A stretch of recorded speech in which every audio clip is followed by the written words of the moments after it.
Pastor Randy's in the house at may group dynamics kami ngayon. Pinapili niya kami ng leader na madaling utusan, si Kuya Mar. Tapos, pinapili niya kami ng CEO at assistant. It's a prank kasi bawal daw tumulong itong mga boss namin kasi busy sila sa business.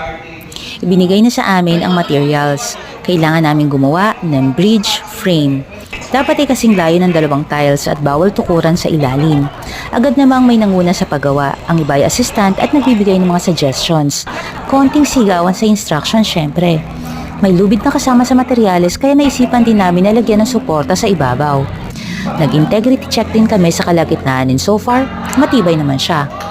Matapos ang ilang extension ng deadline ay natapos din ang oras.